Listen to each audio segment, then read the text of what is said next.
जय हिंद दोस्तों, स्वागत है आप सबके आपके अपने YouTube channel self study Kundan Kumar में। आज बात करेंगे ज्योग्राफी, जिसे हिंदी में भूगोल कहते हैं। और यह क्लास 12th के बच्चों के लिए है, जिसमें आज आपको चैप्टर 1 पढ़ाने वाले हैं, जिसका नाम है मानव भूगोल प्रकृति एवं विषय क्षेत्र। और इस वीडियो में आपको full chapter explanation with notes कराने वाले हैं। ये सारा का सारा जो भी हम नोट्स वगैरह तैयार किए हैं वो पूरा एनसीईआरटी बुक पे आधारित है। तो अगर आप एनसीईआरटी बुक खरीदे हैं तो आपके लिए अच्छी बात है, नहीं खरीदे हैं फिर भी आपके लिए बहुत ही अच्छी बात है, क्योंकि इस वीडियो को आप देख के अच्छा खासा समझ जाइएगा।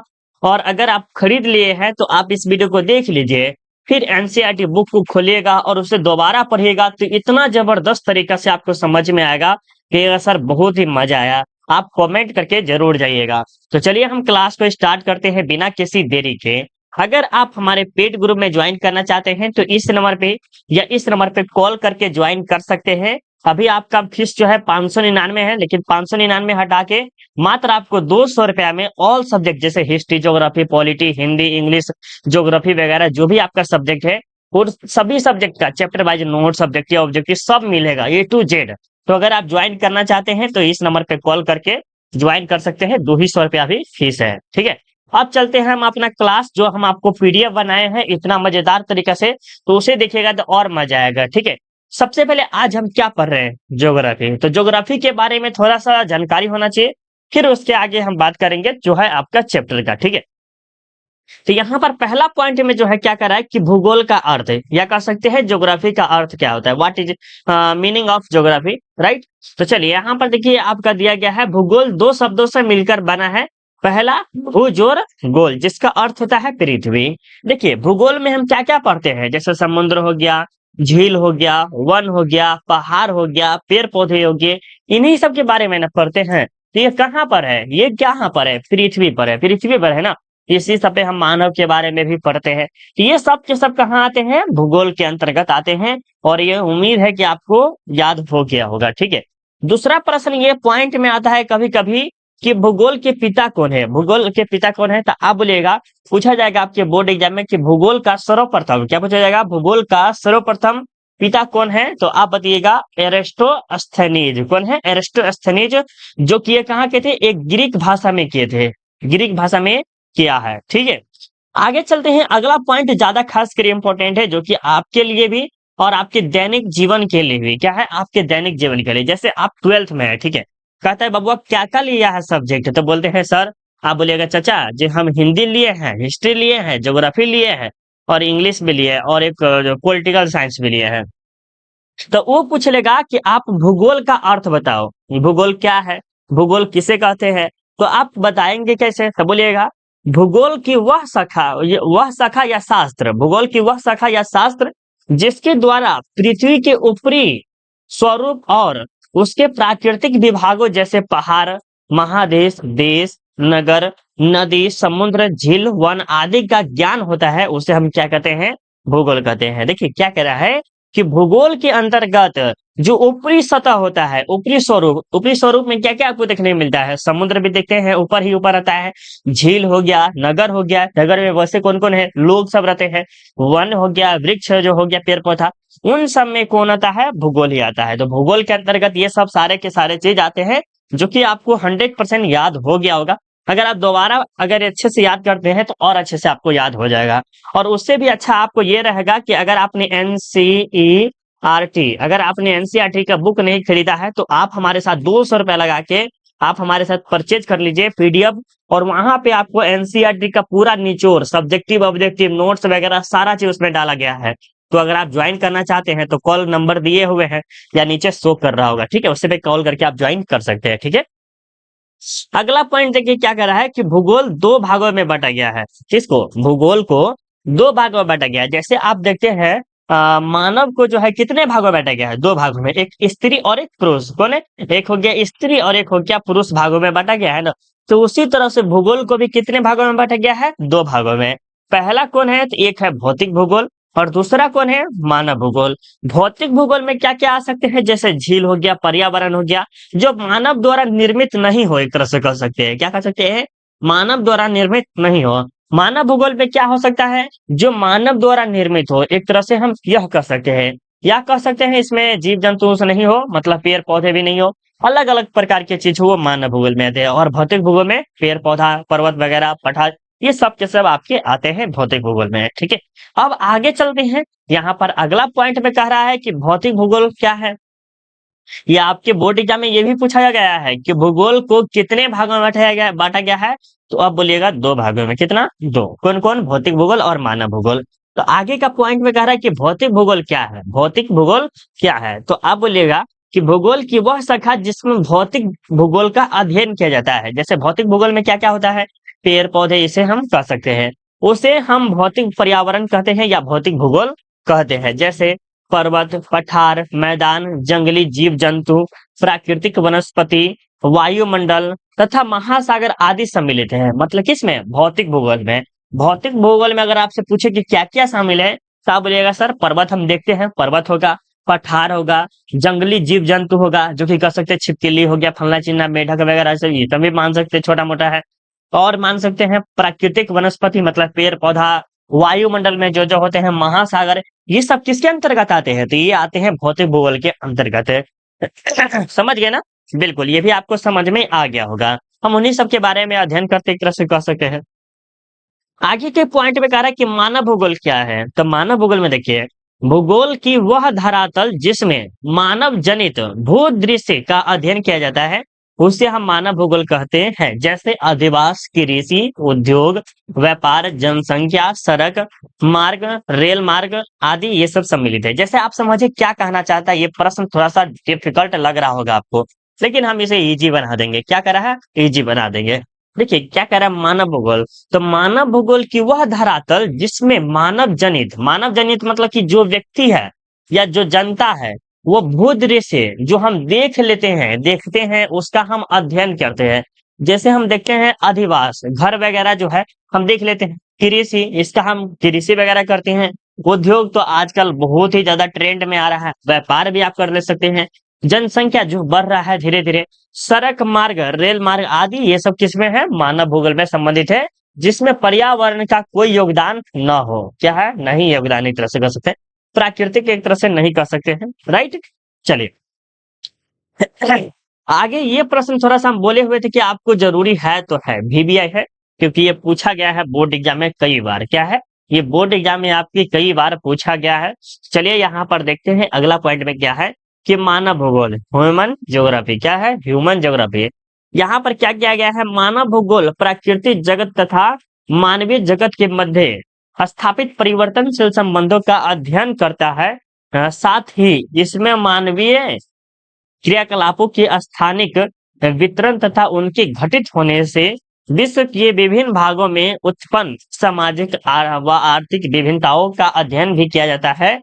इसमें प्राकृतिक वातावरण तथा मानव के संबंध का अध्ययन किया जाता है। देखिए अब यहाँ पर हम आपको समझाते हैं, ऐसे ही लिखिएगा तो आपको और अच्छा खासा रिजल्ट आएगा, 2 नंबर कोई नहीं रोकेगा। देखिए मानव भूगोल क्या है, तो मानव भूगोल के अंतर्गत आप बोलेगा, मानव भूगोल के अंतर्गत प्राकृतिक और मानवीय मानवीय संसाधन का अध्ययन किया जाता है, उसे हम मानव भूगोल कहते हैं। ठीक है, तो इतना आप लिखिएगा तो आपके लिए 2 नंबर कोई नहीं रोकेगा, ये निश्चित आप याद रखिएगा। इसमें सामाजिक आर्थिक विभिन्नताओं का भी अध्ययन किया जाता है। साथ ही साथ इसमें प्राकृतिक वातावरण तथा मानव के संबंध का अध्ययन किया जाता है कि कैसे ये सब के बारे में बात किया जाता है। ठीक है, चलिए यहाँ से जो है आपका इम्पोर्टेंट बनता है ऑब्जेक्टिव के लिए। क्या बनता है, इम्पोर्टेंट जो बनता है, इम्पैक्ट प्लेयर खेलते हैं ना, उसी तरह से कह सकते हैं ये सब इम्पोर्टेंट है MCQ के लिए। चलिए देखते हैं क्या क्या इम्पोर्टेंट है। सबसे पहला जो है, मानव भूगोल के कुछ महत्वपूर्ण परिभाषाएं, मतलब मानव भूगोल के जो है व्यक्ति कोई कोई है जिन्होंने क्या क्या है, कुछ परिभाषाएं वगैरह दिया है। देखिए सम इम्पोर्टेंट्स है, डिफिनेशन ऑफ ह्यूमन ज्योग्राफी, कोई कोई व्यक्ति जो है अपना अपना डिफिनेशन दिए है कि ऐसे होना चाहिए, ऐसे होना चाहिए, ऐसे होना चाहिए। ठीक है, पहला जो है, मानव भूगोल के जनक फ्रेडरिक रेटजेल है। कौन है, मानव भूगोल के जनक फ्रेडरिक रेटजेल है। यहाँ पर आपको एक और डाउट हो रहा होगा कि सर यहाँ पर तो आपने कुछ और बताया था। देखिए यहाँ पर क्या है, भूगोल है, क्या है, सीधा भूगोल है और यहाँ पर मानव भूगोल है। तो भूगोल और मानव भूगोल में अंतर है। क्या है? भूगोल और मानव भूगोल में अंतर है। अगर आपको सीधा पूछे भूगोल का जनक कौन है, तो एरिस्टोस्थनीज है। और आगे जो आपको यहाँ पर देखने को जो मिल रहा है, यहाँ पर पूछ रहा है कि मानव भूगोल के जनक कौन है, तो फ्रेडरिक रेटजल है, जो कि इसका जीवन काल जो है 1844 से लेके 1904 में अपनी पुस्तक कौन है, एंथ्रोपोज्योग्राफी में मानव तथा पर्यावरण का अध्ययन किया है। चलिए, अब आपको पूछा जाएगा बोर्ड एग्जाम में, ऐसे नहीं पूछेगा, ऐसे नहीं पूछेगा, बता रहे हैं क्या पूछेगा। पूछेगा कि मानव भूगोल के जनक कौन है, मानव भूगोल के जनक कौन है। और ये 100% इंपॉर्टेंट ऑब्जेक्टिव है प्यारे बच्चों, जरूर अच्छे से याद कर लीजिएगा। मानव भूगोल के जनक कौन है, तो आप बोलेगा फ्रेडरिक रेटजेल। कौन है? फ्रेडरिक रेटजेल है। ठीक है, अगला पॉइंट चलते, ये कोई ज्यादा खासकर नहीं है, जिसमें हम किसके बारे में, मानव और पर्यावरण के बारे में अध्ययन करते हैं, हम उसे हम क्या कहते हैं, मानव भूगोल कहते हैं, जिसके जनक कौन है, फ्रेडरिक रेटजेल है। अगला पॉइंट में कह रहा है रेटजेल। रेटजेल जो है मानव भूगोल मानव समाज और धरातल के बीच संबंधों का संश्लेषित अध्ययन है। मतलब इनका कहना है, किनका, रेटजेल का, मानव भूगोल मानव समाज और धरातल के बीच संबंधों का संश्लेषित अध्ययन है। देखिए इसमें क्या होता है, रेटजेल के अनुसार जो मानव भूगोल है और मानव समाज है, कि मानव भूगोल में क्या है, प्राकृतिक और मानव दोनों है। उसके साथ साथ मानव के समाज के जो समाज यहाँ पर निवास करते हैं, और धरातल मतलब जमीन जो कह सकते हैं या धरती कह सकते हैं, उसके बीच का अध्ययन को क्या कहते हैं, इन्होंने ही बताया है। कौन? रेटजेल ने। आगे ये भी आपके लिए बहुत ही ज्यादा इंपॉर्टेंट है, पूछा गया है, बहुत बार पूछा गया है, एक बार नहीं बहुत बार पूछा गया है, कि मानव भूगोल स्थिर पृथ्वी और क्रियाशील मानव के बीच परिवर्तनशील संबंधों का अध्ययन है। मतलब कहने का अर्थ ये हुआ कि मानव भूगोल जो हमारा प्राकृतिक हो गया, या कह सकते हैं मानव प्राकृतिक हो गया, वो क्या है, अस्थिर पृथ्वी है। क्या है? अस्थिर मतलब ये रुका हुआ है। और क्रियाशील मानव जो कि गतिशील मानव है, वो हमेशा कुछ न कुछ कार्य करता है, के बीच परिवर्तनशील संबंधों का अध्ययन है। ये जो शब्द है, ये किसके द्वारा कहा गया है, तो आप बोलेगा ये कुमारी एलेन सैम्पल के द्वारा बोला गया है, जो कि आपके बोर्ड एग्जाम के लिए हम कह सकते हैं कि ये प्रश्न तो 100% जरूरी है तो है, ये प्रश्न तो 100% जरूरी है तो है। तो अच्छे से आप जरूर याद कर लीजिएगा प्यारे बच्चों। ठीक है, चलिए आगे का नियमों को देखिएगा। आगे के नियम में क्या कहा जा रहा है, पाल बिडाल डीला ब्लास। क्या है? पाल बिडाल डीला ब्लास। यहाँ पर कह रहा है कि हमारी पृथ्वी को नियंत्रित करने वाले भौतिक नियमों तथा इस पर रहने वाले जीवों के मध्य संबंधों के अधिक अधिक संश्लेषित ज्ञान से उत्पन्न संकल्पना। मतलब इनके द्वारा कहा गया है कि भौतिक नियमों जैसे प्राकृतिक पेड़ पौधा हो गया उनको, और जीवों में कौन आता है, पेड़ पौधा, मतलब जीवों में आपके हो गया जानवर से लेके आपके सारे के सारे चीज आते हैं, इंसान भी आते हैं, और उन दोनों के बीच में जो अच्छा खासा संबंध होता है, वो बताया है कौन, पाल बिडाल डीला ब्लास से बताया। ठीक है, तो ये तीनों के तीनों चारों पॉइंट आपके एनसीईआरटी बुक में दिया हुआ है, तो वहां पे आप जरूर इसे कलर कर लीजिएगा, क्योंकि ये प्रश्न ज्यादा खासकर पूछा जाएगा। ठीक है, अगला पॉइंट में क्या कह रहा है कि मानव का प्राकृतिकरण और प्राकृतिक का मानवीयकरण। मानव का प्राकृतिकरण और प्राकृतिक का मानवीयकरण, मतलब कि मानव का प्राकृतिकरण मतलब कि मानव पर कैसे प्रकृति हावी है और कैसे प्रकृति पर मानव हावी है, इसके बारे में बोला जा रहा है। राइट, आप समझ में आ गया होगा। चलिए देखते हैं मानव का प्राकृतिकरण। तो मानव द्वारा अर्जित की गई प्रौद्योगिकी की सहायता से अपने आवश्यकताओं को विभिन्न वस्तुओं का निर्माण करता है। मानव ने प्रकृति के नियमों को समझने के बाद ही अपने द्वारा अर्जित प्रौद्योगिकी स्तर को प्राप्त किया है, जो इस प्रकार है। मतलब कहने का अर्थ ये है, मानव का प्राकृतिकरण क्या है, देखिए ये पेड़ पौधा है। ठीक है, इस पेड़ पौधे पे क्या किया, उन्होंने रिसर्च किया, उन्होंने अच्छा खासा कार्य किया, और उस पे क्या किया, अर्जित कर लिया, मतलब विजय प्राप्त कर लिया। उसके बाद उन्होंने क्या किया, वस्तुओं का निर्माण करने लगा, फर्नीचर पलना चिलना वो सब, कुर्सी वगैरह टेबल वगैरह वो सब बनाने लगा। क्या करने लगा, बनाने लगा। तो वो किसके अंतर्गत आ गया, तो मानव का प्राकृतिकरण के अंतर्गत आ गया। ठीक है, यहाँ पर पॉइंट आपको खत्म होता है। ये कुछ इंपॉर्टेंट है। घर्षण तथा उष्मा की संकल्पना से मानव ने आग की खोज कर दी थी। मतलब घर्षण विधि समझते हैं, उष्मा जैसे होता है ना, पत्थर पर पत्थर अगर आप एक बार चलाइएगा, या आपने बचपन में जरूर ये कोशिश जरूर किया होगा कि जैसे आपने पत्थर से क्या किया होगा, मारा होगा किसी चीज पे, तो उसमें जो है लुत्ती जैसा, मतलब उसमें से आग थोड़ा सा निकलता है। तो घर्षण और ऊष्मा के माध्यम से क्या होता है, अग्नि की खोज की गई थी। आगे क्या है, वायु की गति से वायुयानों की खोज की गई थी। एरोप्लेन समझते हैं ना, एरोप्लेन मतलब कि जो हवा की गति है उसके माध्यम से क्या किया गया, एरोप्लेन की खोज कर दिया। इसी प्रकार मानव ने अनेक चीजों की खोज की, जैसे पलंग कुर्सी जो भी आप समझ सकते हैं, उन सभी चीजों का खोज किसी ने किया है, मानव ने ही किया है। कोई दिक्कत बोलिएगा सर, नहीं दिक्कत है। देखिए बाबू, अगर आपको समझ में आ रहा है और हम आपके लिए इतना मेहनत कर रहे हैं तो प्लीज एक छोटा सा लाइक करते हुए चलिएगा, क्योंकि हम आपको अभी तक लाइक करने के लिए नहीं बोले हैं। मतलब अगर आपको समझ में आ रहा है तभी लाइक कीजिएगा, नहीं समझ में आ रहा है तो कोई दिक्कत की बात है ही नहीं। चलिए आगे का पॉइंट देखते हैं, क्या करा कि संभववाद। क्या है संभववाद? यह एक भौगोलिक सिद्धांत है। क्या है प्यारे बच्चों?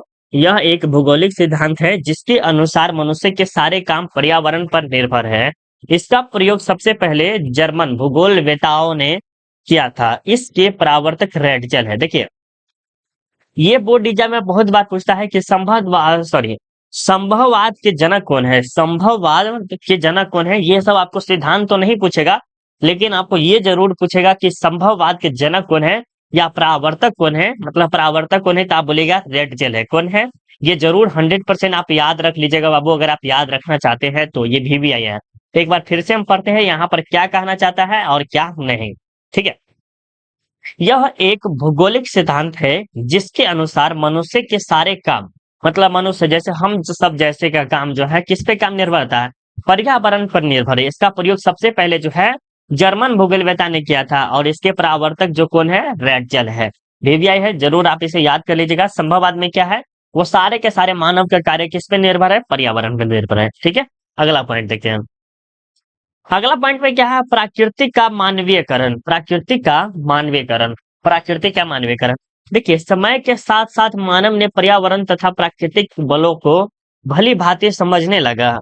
वे अधिक विकास करके अपने सामाजिक व सांस्कृतिक विकास भी करते हैं। मानव ने अपने मन माने ढंग से प्राकृतिक का प्रयोग करने लगा। देखिए अब प्राकृतिक का मानवीयकरण क्या होता है कि जैसे जैसे मानव ने क्या क्या प्यारे बच्चों, जैसे जैसे मानव ने प्राकृतिक पर विजय प्राप्त करने लगा, वैसे वैसे वे अपनी सामाजिक व सांस्कृतिक, मतलब कि जैसे हो गया मंदिर भवन बनाना है और समाज के लिए कुर्सी पलंग फलना चिलना चीज देना है, तो उन्होंने क्या किया, उसे विजय प्राप्त करने के बाद मन माने ढंग से प्राकृतिक का प्रयोग करने लगा। तो ये बनाएंगे तो वो बनाएंगे, वो बनाएंगे, ये सब करने लगा। कौन? ये।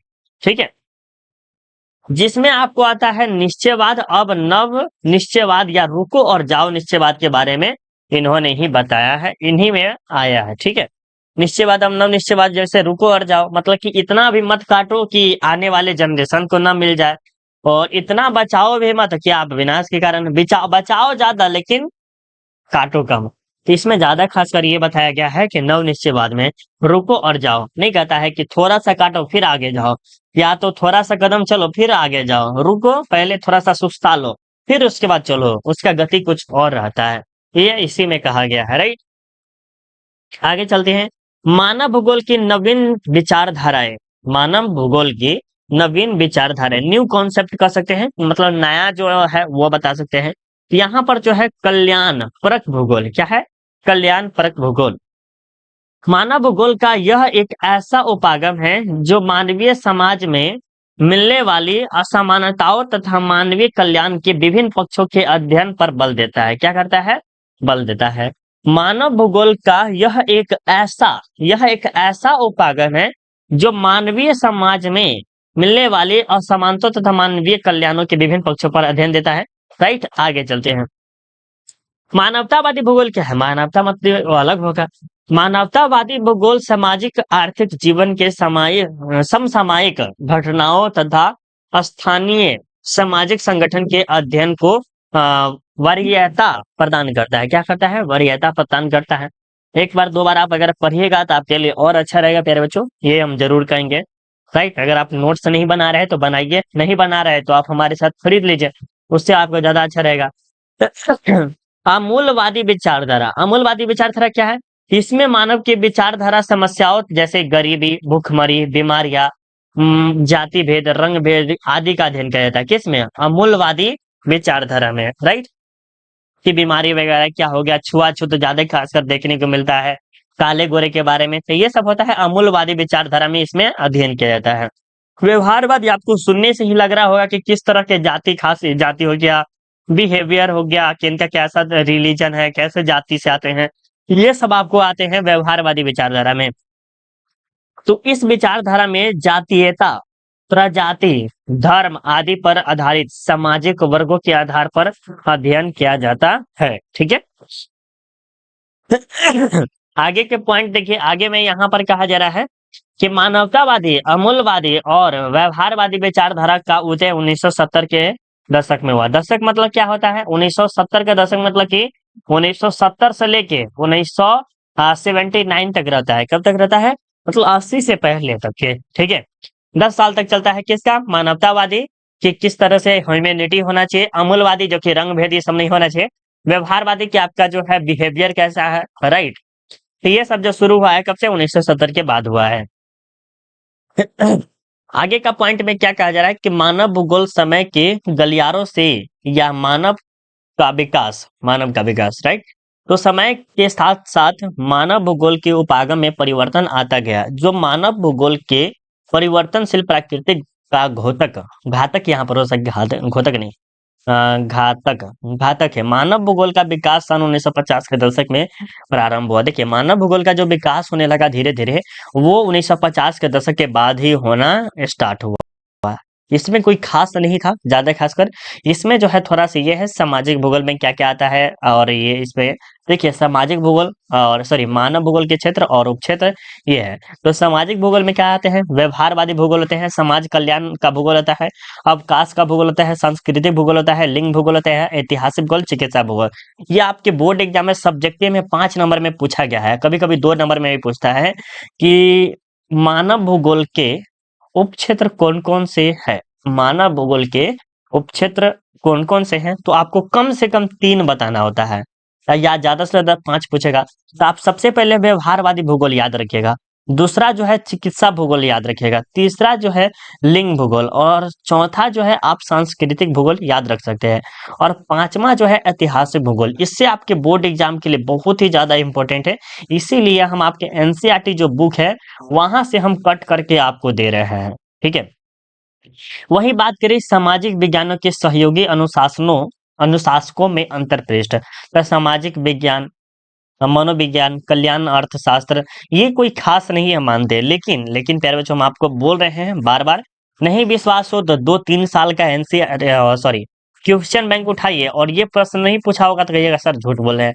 तो हम आपको जरूर कहेंगे कि इसको आप वीवीआई मान के अच्छे से जरूर याद कर लीजिएगा। नगरीय भूगोल का इसमें नहीं आता है, जैसे नगर में ही होगा, इसके बारे में अध्ययन किया जा सकता है। राजनीतिक में आप राजनीति के बारे में नेता वगैरह का ही अध्ययन सुन सकते हैं। ठीक है। निर्वाचन भूगोल, जैसे इसमें जो है कैसे कैसे होता है, सैन्य भूगोल, ये सब आते हैं, राइट। जनसंख्या भूगोल में आप क्या देखेंगे, जननांगीय संक्रमण जिसके नोएस्टीन ने दिया है, वो आपको आगे पढ़ना पड़ेगा, दूसरा तीसरा चैप्टर में है। उसके बाद आवास भूगोल, आवास मतलब घर वगैरह जो होता है, उसमें क्या आता है, ग्राम आएगा, नगर आएगा, ग्रामीण नियोजन, ये सब आपके सब आएंगे। ठीक है। आर्थिक भूगोल में आपका क्या आएगा, ये भी थोड़ा सा वीवीआई है, ये भी थोड़ा सा बहुत है, पूछा जाएगा आर्थिक भूगोल के कुछ उपक्षेत्रों के नाम बताइए, तो आप बोलेगा संसाधन भूगोल, कृषि भूगोल, उद्योग भूगोल, अ, विपणन भूगोल, पर्यटन भूगोल, अंतरराष्ट्रीय व्यापार का भूगोल।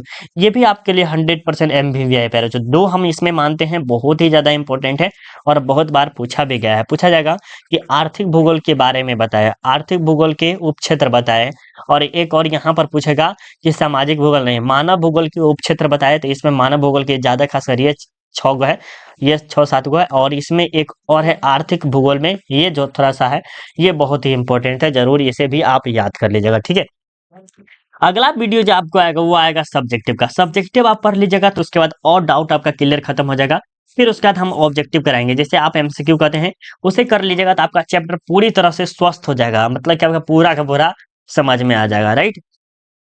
अब देखिए, आप हमारे साथ पेड ग्रुप के बारे में बोले थे, 200 रुपया हम बोल रहे थे ना, तो 200 रुपया अगर आप जब दीजिएगा प्यारे बच्चों, तो उसके बाद आपको ये पीडीएफ हम आपको फ्री में दे देंगे, कैसे मिलेगा वो हम आपको लास्ट में बताएंगे। ठीक है।